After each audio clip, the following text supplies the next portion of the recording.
Welcome back once again. I'm Papa Pepper. And I'm Mama Pepper. And today we're going to do kind of a catch, clean, and cook, but it's really a shoot, clean, and can, and then a taste test with carp.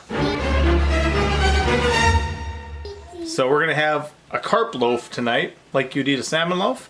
And we'll go from an introduction to the fish, me out in the swamp shooting the fish, cleaning that fish up, canning it with Mama Pepper, and then our taste test of trying it in a loaf. Are you excited? Oh yeah. Are you excited? If so, stay tuned.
So this is the common carp.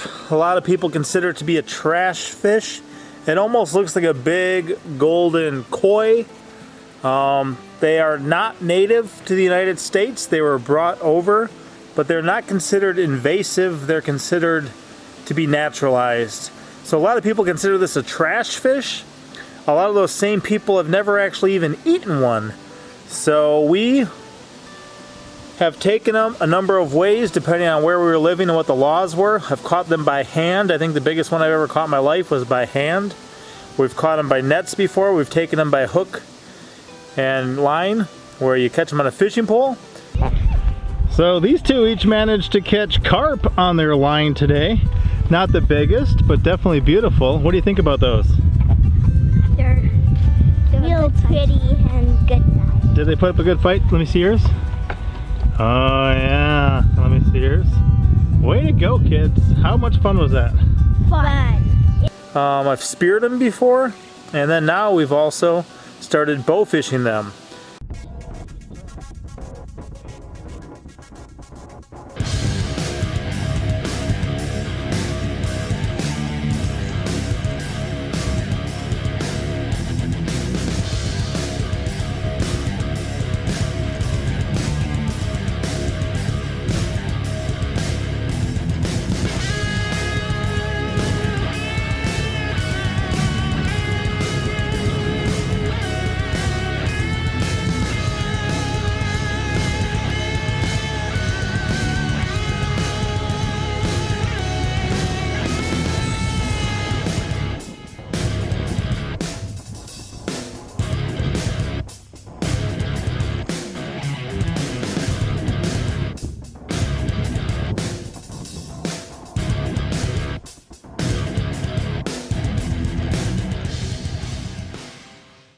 I will give you guys a little bit of a rundown about bow fishing, which is rather simple, but I recorded a little bit of video when I took Pinky Pepper out once.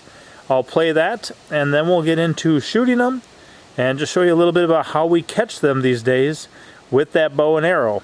And that's how I took two tonight.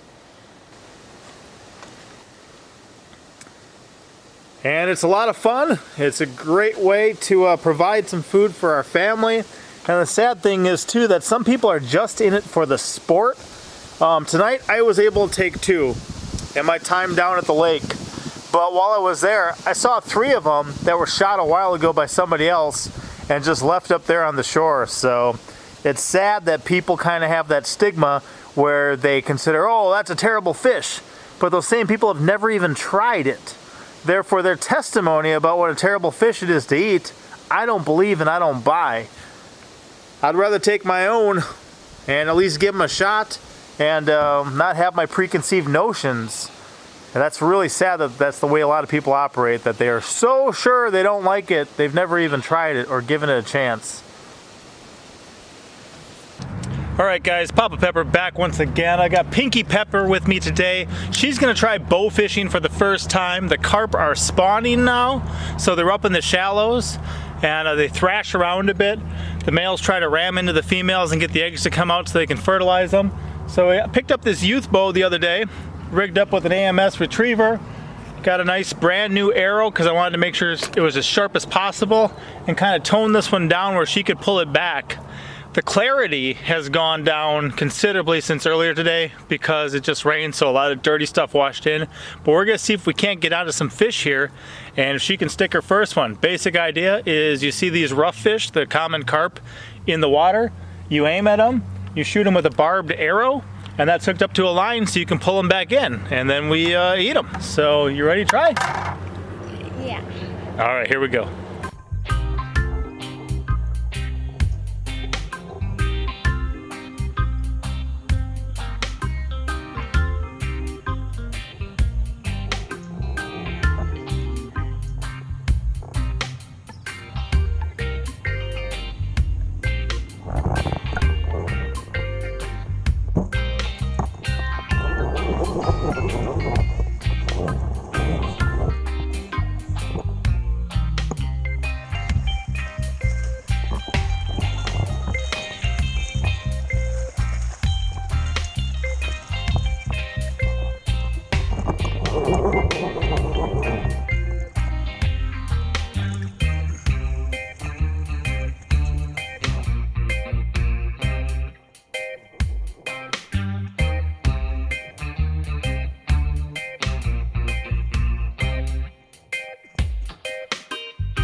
So I've been waiting for this one for a minute, guys. It's catch, clean, and cook with these carp here.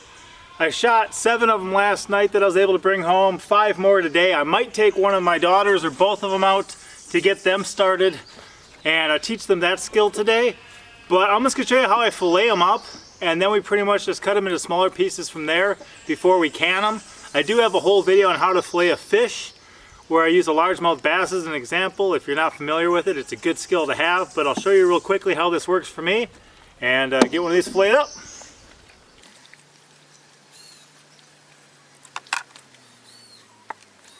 So with a lot of fish, what I'm going to do is I start by making a cut here behind the head and then come down straight down the spine. Once I pass where they breed from, poop and pee from, I slide the knife all the way through on the back and then bring it down. Hopefully you guys will get to see a little bit of that. These scales are kind of tough, so you can kind of fling them off with the knife if you want, but with a sharp enough knife, they you can cut through it anyway. A couple of them flew away, but here we go. Cut down to the spine behind the gills. So here's the gills. Okay. I just cut down right behind there.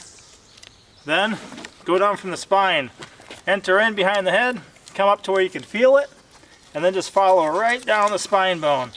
And these big scales just kind of scoot out of the way. Bring it across there, down by the dorsal fin now. Come in a little bit more, and then I watch, and I'm just following the spine. Once I see that I'm past where they breed from, they are vent, I guess. Then I just follow that backbone down all the way to the tail. I'll give you a quick look at that. So, cut in here, cut down here, all the way down. Once I get past their vent, I slice through. So here you can feel the spine right there.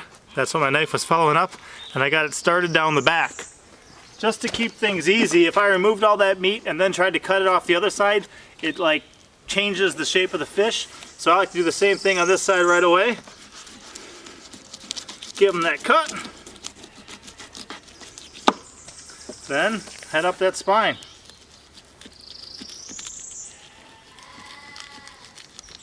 I'm just coming down to where the ribs are here. And the cool thing is that the ribs pretty much run out once you get down to the vent. So now I can see them past the vent. I just slide my knife on this side of the backbone all the way through.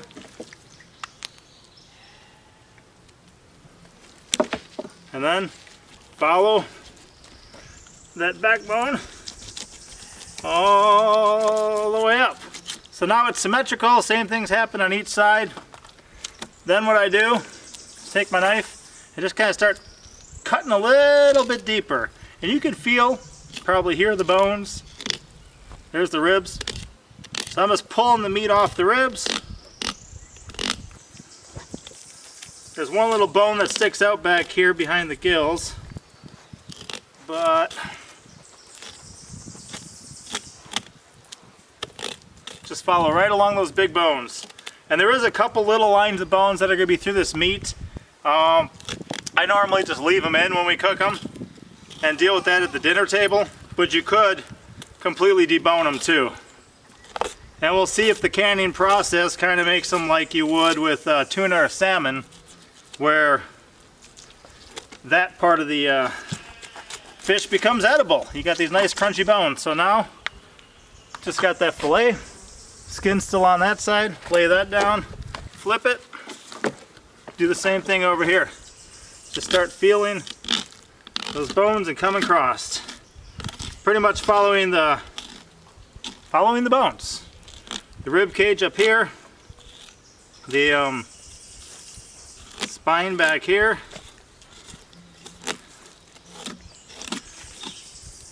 and these are some pretty hefty fish for sure. So now I've got this. Cool thing about this is the chickens will peck this like crazy and eat this up, so it's good food for the chickens. And then when they're done, it's just a skeleton. I like to bury those in the garden. So same thing here. All I do is I pinch down at the end of it near the tail, and I just slide my knife through until I can feel that I'm heading along the back side of the skin.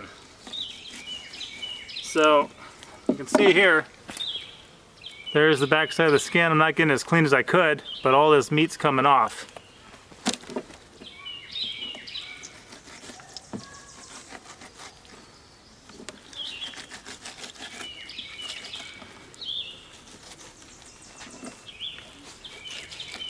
And then anything I do happen to miss, you know, the chickens can peck that off too. So there's that, and then here's my nice big cut of meat. And all I do is I just take some sharp scissors, cut it into a bunch of little chunks, and then we put that in the cans when we can them. You'll see that in a minute.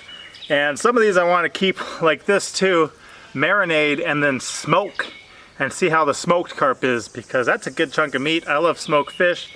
I wish I'd set up my thing I was planning on. I haven't yet. And my temporary one kind of disassembled and used the rocks elsewhere. So we'll make a hot smoker here soon, and then hopefully a cold smoker too. But there's that. Again, just start where the tail was, pinch down the skin, start sliding your knife in, and then just follow the inside of that skin up. These guys got some pretty thick skin. That comes in handy. The scales are on the other side of it. That probably adds some support to it. Like I said, no matter what I get, it's a big chunk, and anything I happen to miss, the chickens can eat. So again, another nice big chunk of meat. And you can see on some of that I did really good. That's filleting the carp. The clean part of this video. So for us, fitting this into our life can be a little bit difficult sometimes. A lot of times in the middle of the day when a lot of things are going on. Too much to spend the time canning, because we got what, 100 minutes or 110? 100 minutes. So perhaps? it's like at least 100 minutes that you're gonna have to hold the pressure canner at the right pressure and stuff like that. So it's kind of hard to fit in. We're trying to do this before too much gets started today. I do have to leave in a couple hours, but here's what this fish looks like. And I'm gonna rinse it out again. You can see it's a little red up in there. But this is no small amount of fish, and this one's even more. And this should be 11 of them, because I did take 2 fillets and I marinated them, and I gave them to a buddy to try in his smoker. And then right now we've just kind of cubed it up. Now what we're going to do is try to get all of this canned up. We're going to do a double decker today where we actually have the pressure canner and we put a bottom layer of jars in and a top layer. And we're just going to try to get this going. So while Mama Pepper gets the jars and the pressure canner ready, I'm going to rinse this up and then we'll show you kind of how we pack the jars and bring things up to where they need to be. And then at the end, we will try one of the ones we canned before, which will be our first time actually trying the canned carp. We've had carp tacos, we've had baked carp, we've had fried stuff, we've eaten them, I think, off the grill a number of ways, but we've never canned them yet. So looking forward to see how that works and hopefully having a successful preservation method that we enjoy as well. So I'm sanitizing my jars. I do want them to be hot before I put them in there. This water is going to be pretty hot when I put the jars in there, so I'm just getting ready. I don't think that you actually have to sanitize them, but I'm choosing to sanitize them because I'm putting them in here anyway. So I'm just put them in for 30 seconds and then set them up here, and then I'm going to throw all the jar lids in, and then we're going to start packing them with the fish. And if you use a cold jar and you put it inside for a water bath or a pressure canner, what do you run the risk of doing? Yep, your jar can shatter, so. And all your contents can get, one, out of the jar, and two, can have pieces of glass in it then. And then what kind of jars are the ones that we use for hot water baths and for canning? So you want to make sure that you're using a mason jar, and it says mason on it for pressure canning. You don't want to use one of the clear jars that does not have anything on it. Those are just for hot water bath canning. So make sure you have your mason jars and your water bath canning jars ready, and that you know which one is which. Right, because you can pick up jars and they'll say canning jars, and you know, pressure canning is a form of canning, but you need the mason jars for the pressure canner. These are not made just the smooth-sided ones. Stronger for the pressure canner. Right. So. Because I've definitely used the smooth-sided jars in hot water baths before and successfully canned pickles or other things, but when you're using the pressure canner, make sure it's got the mason on there, and a lot of times they've got the little stuff on the edge. So I'm going to start packing some of these, show you what that looks like, and we'll go from there. So moving along then, 7 jars are full. Mama's still getting the other ones ready. I'm going to be filling these up. And yeah, we'll see. But we've definitely got a good amount. This is, like I said, only 11 carp. I've definitely shot more than that in one sitting. So, and then we'll see too if we do some quarts later. They just take longer. But with a family our size, quarts may be a better idea. Anyway, so I'll show you a little bit more about this as we finish up. So right now I've got 20 of these packed. We do have some leftovers. So with those leftovers, we could go shoot some more carp, make another batch of 20. We could feed them to the ducks. We could freeze them. We could make a meal out of them today. You know, we've got options. But apparently, I'd say 10 carp will definitely get us 20 jars. So that's an important thing to remember. And Mama Pepper was just telling me a couple things and reminding me of a couple things, so I'll have her go over that with you guys here in just a second. So with using the pint jars, when we put the food in, you know, you kind of want to poke it down to make sure there's you get all the air bubbles out or any spaces.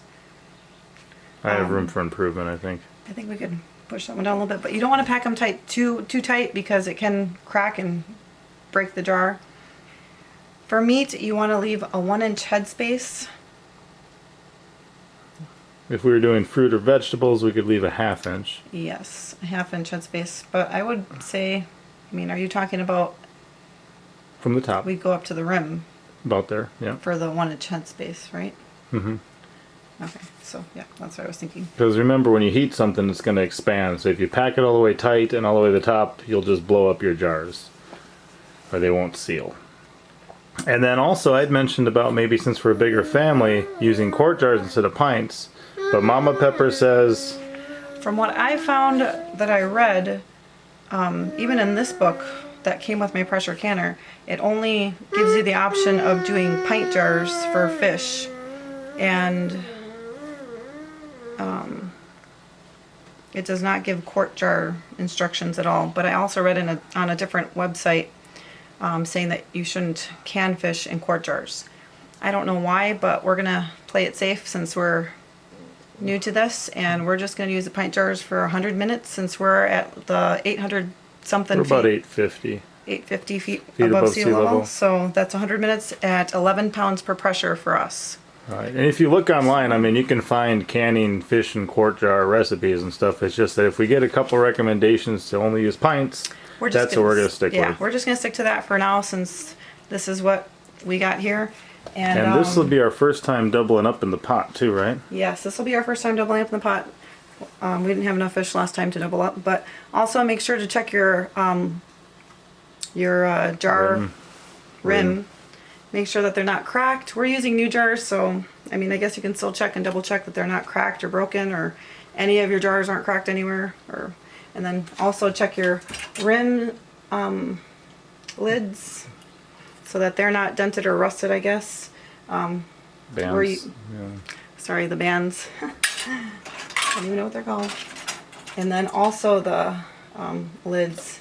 We're just using new ones, so some people reuse them. I'd rather just buy new ones and make sure that my product seals, because if it doesn't, that was a whole waste of time waiting at the pressure canner. So if the apocalypse hits too hard, we'll have all those ones we used once that we can use the second time. We'll use those twice then, but since I don't have to right now, we'll just use them once. So in here, we can fit 10 jars in one layer, and we've got this tray. Is it hot in here yet? We've got this tray, which we'll put the bottom ones in, and then we'll stack this on top and put the top 10 on top of that. And how much water do we put in there? So for pressure canning, you want to have 3 quarts of water. That's just like their recommendation for every time you're pressure canning. You have to have 3 quarts of water. And if you can't see the line, like I couldn't really see the line that they have in there, the marking for 3 quarts, I just used the quart jar and I filled it in there, but they do have the markings in here. You just have to look really closely. My eyes aren't that great, but they actually have them right here. Here's one at the top, there's that one, and then the 3 quart marking is down here where that water is. So for this, once we get them adjusted where we like, they're packed in tight enough for us and we have an inch of headspace, we just put on, make sure it's cleaned, wipe down, grab these, make sure they get a good, fit, good seal, and then we do fingertip tight? Yes. Fingertip tight. So just kind of as tight as you can go with the fingertip, because you're going to have this expand, it's going to force air out. As it heats, that air is going to go out, and then as it cools, it's going to suck down and kind of compress, and that's what's going to pop your little top, so that you make sure that it's sealed. And I say we get them. So yeah, for the 3 quart water thing here too, it says here that 3 quarts of water are needed regardless of how many jars are being canned. So always 3 quarts of water for pressure canning.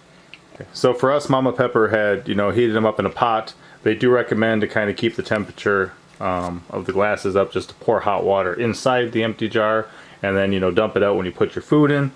I may just kind of let these, because we had refrigerated carp, so I may just kind of, as we get them banded, let them sit in here in some warmer water just to bring them up. They're still warm, they're not refrigerator cold, but we're going to do that just because we don't want to put a cold jar into the hot pressure canner, because that's going to be almost boiling, right? Yes, but not quite. So yeah, you want them to be warm. And if you're, so after you pack them in, the meat into the jars, you want to quickly put them into here, but our water's not quite ready yet, so we'll just keep them warm in a little water bath in preparation. Cool. And pretty much for fish like this, it's going to have enough of its own kind of moisture, oils, fat, that we're not going to add any water to it. Same thing when we did our deer, right? We just put in the meat, we didn't add any water, but we're going to add in a pinch of salt or something. Just flavor and preservation. Yeah, just for flavoring. You're not required to add anything to this at all, so that makes it super easy. You don't have to add water, you don't have to add salt, but you can add salt if you want to, and I would like to. So we're just going to pinch them each and go from there. Yeah, and then also you are recommended to add a certain amount of vinegar to your water in the pressure canner. They recommend adding 2 tablespoons of white vinegar to your water in your canner to prevent stains. You get like a white mark of white stain on the outside of your Right. jar. And so to prevent that, you add your 2 tablespoons of vinegar. That So, just keeps your jars looking clean. yep, and I did not add that yet, so I'm going to add that in a little bit. All right, let's get the salt in and we'll go.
Cannot fit that one in there. What's going on? It's a tight jar.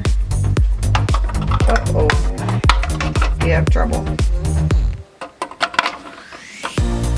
It doesn't fit. Why is that? So apparently the jars we picked up are a little stouter than some other ones. If you grab the meat one for me, please. That one's a little stouter than this one. This one's clear. It doesn't have any, ridges on it. It's a smooth jar. It's not a mason, but it's more slender and taller. And right now we're only fitting 9 on that bottom level. So looks like we might have an 18 jar batch. So we'll just reduce it. And I'll go shoot you some more carp. So once we get that bottom layer full here, this time it's with 9 because we got a little stouter one. So we're going to put in this divider. And then we're going to start in with the next layer. And we'll see. This might be 9 too. So we'll have to keep that in mind for the future. We got 2 leftovers. 9 here. So with these ones, as wide as they are, it is no longer a 20-pint pressure canner. It is now an 18-pint pressure canner.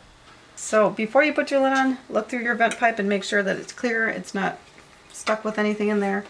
And make sure that you have your gasket on here. I kind of washed it up a little bit and put it right back in there. Otherwise you will not be able to come to pressure. So make sure this stuff is tight and whatever. And then we're going to put our lid on. Then you set your lid on top. You want to match up your V with your V on the pot handle. Now it sits there. And then you're just going to kind of pull it over the top there. Okay, so the V's line up to get it started, and then you match up your handles. Yes. And you don't want to go any further than that. And then they got a speedometer in the middle of it. And then you use the pressure dial there to check the pressure. So because we're about 850 feet above sea level, we want to go up to 11 pounds for 100 minutes. Right about here, after that 10 to that black line there. So So I'm going to turn up the heat now to start building the pressure in the pressure canner. and that'll start going up. Once we hit temp or pressure, we want to maintain it and time it. And we can't drop below the entire process, right? Yes, and so right before we get there, I'm going to turn the heat down so that it can start to kind of steady Level itself out, for yeah. right at 11. And from what I read in the instructions as well, it's better to over process your food than to under process. So if it ever goes under, if the pressure ever goes under 11, I have to start the time all over again. So I want to make sure it stays at 11, and if it's above, I just go for it because it's better to be over processed than to be under. So yeah. So when we got together in the, mid 2000s, when we get married, 2007? 2007. 2007, we kind of began doing some of this type of stuff and heading this direction, and then with over time it's just increased. So I've been canning and making salsas and preserving foods, and I've done some plums and pickles and all sorts of different stuff for years with hot water baths. I never got into pressure canning. She never really got too much into hot water baths. Correct. So a lot of that was, you know, stuff that I did, and then she's kind of learning more about this. And as we said, if you're investing almost 2 hours in just watching this, sit there, you know, for 100 minutes at 11 pounds, you want to make sure to keep it above there. You want to make sure to be doing what you can so that you don't have to start all over. Okay, so the steam's starting to come out right now, but we have to wait till a steady flow starts to come out and then start timing it for at least 10 minutes before we put this on here. And then it'll start to come to pressure. Okay, so it's getting hot. We'll wait for a steady stream. Once that goes on for 10 minutes, we'll put the weight on top and then we'll start building pressure. And then I'm gonna run off and take care of some business, and Mama Pepper's gonna finish this part of the show herself. You ready for it? Mm-hmm. So what's going on right now is that my airlock vent here is not popping up the way it should. So I had a steady stream over here for about 10 minutes. And I put the pressure regulator on there, and this did not pop up the way it was supposed to. So there's just water bubbling out of it, and I'm gonna have to figure out what's going on and probably shut down the heat and start it over, because we can't continue if this air vent lock doesn't pop up. So I figured out the problem with my air vent here. It was stuck because there was a jar underneath it. So I opened it up, I put the pressure down, opened it up, and moved the jars around so that there's no jar right here underneath it. So now it's free and loose, and it should be able to go up. So what I'm gonna do is I'm gonna restart my burner and start it all over again and go from there.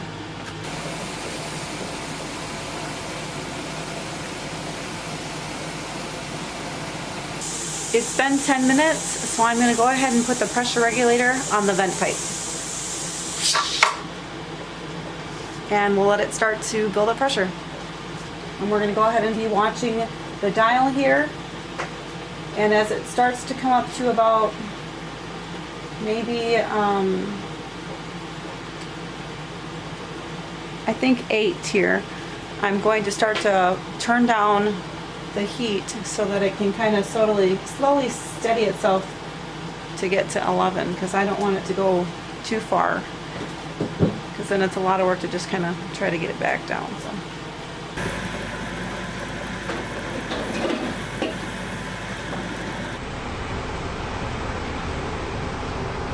So I turned the heat down a little bit as we near 11 pounds pressure. As soon as it reaches 11 pounds pressure, I'm gonna start my time. If at any point it goes below 11 pounds, I'm gonna have to start my time over. So let's hope that doesn't happen. It's at 11 now, I'm gonna start my time, and we're shooting for 110 minutes. So you will have to adjust your heat setting depending on how high your pressure goes. If it goes too high and it's still going too high, you want to turn your heat down just a little bit and try to kind of get it back to 11 and help it to stay there. It's a little tricky sometimes, but it's doable. So I'm at 15 pounds pressure right now, so I'm going to turn the heat down some more. So I'm right at the top of 11 pounds pressure. I'm not going to lower the heat anymore. I'm just going to let it sit right there at the top. I think that's where I like it, where I want it. If it goes a little bit further down, I'm going to try to turn the heat up just a little bit so that it does not go below pressure. Otherwise, I risk having to start my time over, and I really don't want to do that. So my time has been running this whole time since I started it, and it started at 11 pounds pressure, and it continued to go on a bit. I think it reached 15 pounds pressure, but I did begin my time as it got to 11, and it's been 30 minutes now past, and I just got it back to 11. So my time has been running, and I'm just going to let it continue from there. My pressure is riding steady there at 11. I did have to tweak it up just a little bit with the heat just to make sure it stayed right there, because it was going, it did fall down just a little bit to the middle, So I tweaked the heat up just a tad to keep it on the higher end. So as you can see here, my pressure went up between 12 and 13 there. So I did turn the heat down just a tiny bit, just so it could go down a little bit. And I have about 20 minutes left of the processing time. So I'm just going to keep an eye on it here and see if I can bring it down a little bit. My pressure time is up and I have moved my pressure canner to a different burner to let it cool. Okay, so I'm waiting for the pressure to completely go down. When this air vent cover lock has gone down and the overpressure plug has gone down, then I'm going to remove the pressure regulator and I will wait 10 minutes before I can open the lid. The air vent cover lock has now gone down, and if you look back here, so has the overpressure plug. So now I'm going to remove the pressure regulator. Okay, there's no steam coming out at all. So I'm gonna wait 10 minutes and then I can open the lid. Okay guys, so I have just emptied out the top layer of the pressure canner and I'm about to empty out the bottom layer. And I did mention earlier that maybe you needed one of these to do the 2 layers, the full pressure canner of jars, but actually I read in the directions as I was pressure canning that you can just stagger your jars on top of each other. You know, you just take, you got 2 jars there in your pressure canner and then you kind of just stagger your jars like that. 1 jar on top of 2 jars. All the way around in your pressure canner. So I just learned that. You would only need to use this canning rack on the bottom and then just pile your jars inside. So I wanted to make sure to mention that because I just learned that. I thought I needed to have 2 racks, but you don't. I guess it makes it easier if you do. So if you do, you can use it. If you don't, you can stagger your jars. So anyway, you can see this cloudiness here. That means that I forgot to add the 2 tablespoons of vinegar into my pressure canner water. Oops. Alright guys, I'm back home. We've got some of the stuff we canned on 4/12. This was our first time canning carp. And I'm going to open up, try to make some like kind of like salmon burger type fish patties. So that's my goal for tonight. I can still see some little bones poking through some of that meat. So I'm not sure if they're going to be kind of crunchy right now or if they're going to be something else, but we're going to give it a try and see what happens. First things first, I want to pop this open and make sure it smells good. That smells like fish. It smells like canned fish. It almost smells like... doesn't it? Tuna fish. That's what I thought. It smells like tuna fish, so no, I don't want to spill on the camera. We'll see how this works. Guys, this was awesome. It totally does smell like tuna, and there was this one piece that had all these little bones poking out, and when I touched them, they just began to crumble, just like tuna or salmon would. Do you want the first bite? This has got bones in it. See that white bone sticking there by my finger? Yeah. Open up. No. You're up. No? There's a whole thing here first.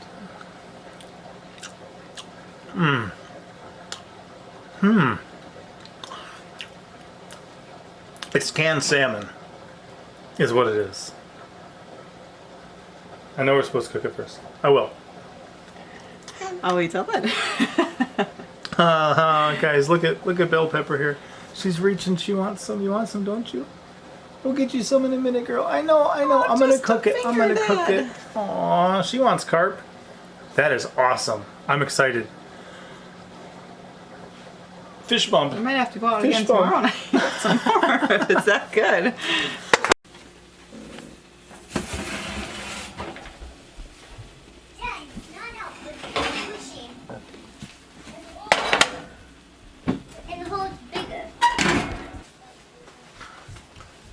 So guys, I chose to go with a fish loaf, kind of like a salmon loaf, but it's carp.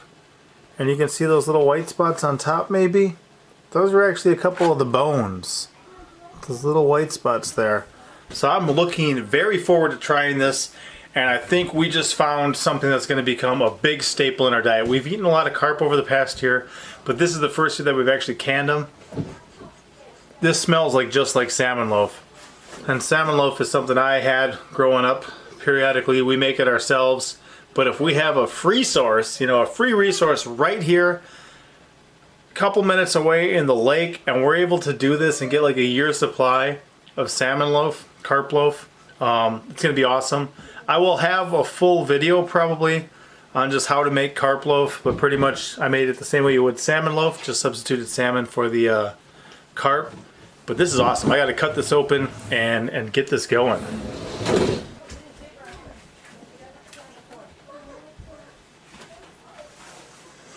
That smells amazing.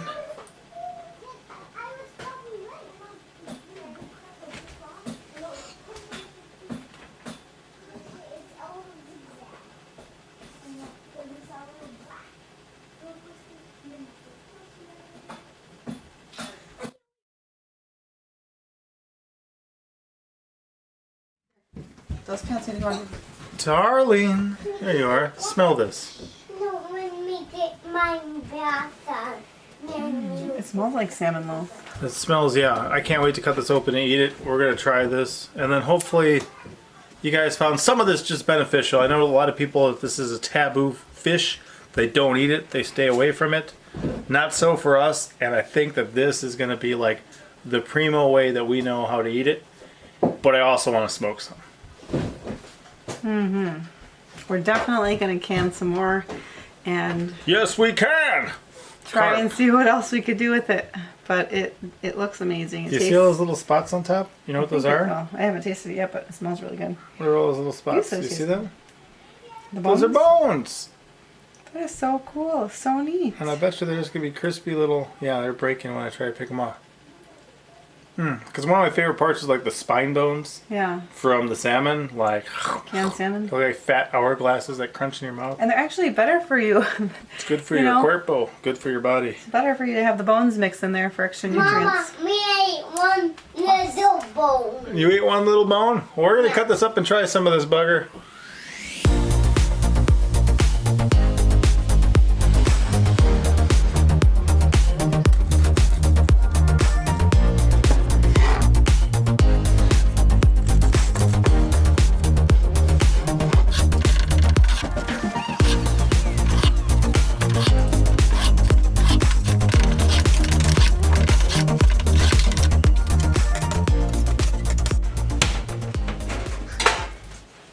Guys, that cut up just like a salmon loaf. It looks just like a salmon loaf. It smells amazing.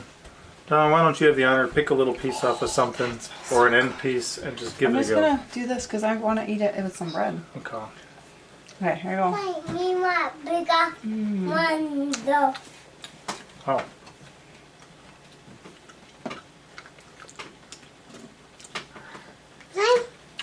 That's good.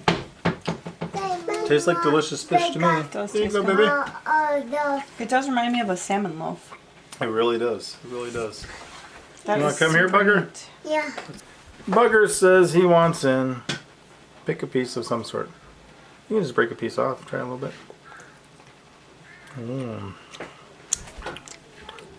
You see the one in front? See how the corner's falling off? The one in front? Laying down? Oh, yes, you grab. You can take a little bite of that. Take that whole thing and take a bite.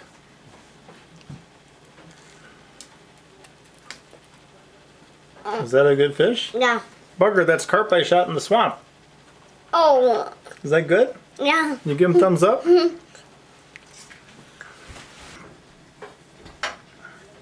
What do you think, child? It tastes good. Does it remind you of salmon loaf at all? Can you taste any bones or do you feel them at all? No. No? Why don't you send Pinky over? This is just added encouragement for us to try new things, to gain new skills. I never went bow fishing until last year. Got a lot of fish, but of all the ways I've eaten carp, we've tried quite a few different ways. We've fried them. I think we deep fried them, baked them, had them in carp tacos, fish tacos. This is probably my favorite. We'll see what Pinky thinks. Why don't you break off a piece, give it a try. It smells like salmon. It does smell like salmon, doesn't it? Would you even know that's carp if you didn't know? I think you could serve it as salmon loaf and people would believe it, huh? Yeah. Oh, she's going back for more. That's a good sign. Because how is your interpretation of carp generally? Bad. Yeah. She doesn't generally like carp. Whoa, that's your third piece now. Does it pass your taste test? It's good. I think so. Chicken's black. Okay, send Monster Truck out. We're also having chicks hatch right now. Pinky Pepper recently had some guineas hatch. They're still continuing. And now Mama Pepper's chicks are hatching. We'll show you a full like baby animal update soon. But very exciting for us to be able to hatch those on our own. I think I'll have Monster Truck grab some here and then shut this video down. Sonny boy, give it a try. My hand wash. You got your hands washed? Good. This is really, really good. Looks like Bugger wants some more too. We'll finish it at the table. Run over there. I'll bring it. Come here, son. Get on camera. Tell them what you think. This is really, really good. What would you compare it to? Probably some salmon. Yeah. And to think it's a carp, we got ourselves a couple miles away, canned ourselves. Do you think you'd want to eat it like this again? Mm-hmm. Absolutely, huh? All right. Well, guys, hopefully that was a good video for you guys. It was fun for us to make. A lot of different stuff, of course, going into it. A lot of stuff on this side of the camera. Hopefully it wasn't too long for you guys, but this is absolutely awesome. I'll just do a carp loaf video just for the recipe and kind of how to do that. But catch, clean, cook. Shoot, clean, and can with a taste test. It worked really well for us. You want more? Look at this. This one's lining up again to get more. Another one just coming back for more. Let's go enjoy it at the table. All right, guys, what do we say? Red pepper out. Show me it. Tell me it. What do we say? Little bugger out. Little bugger out. Little bugger out. Little bugger out.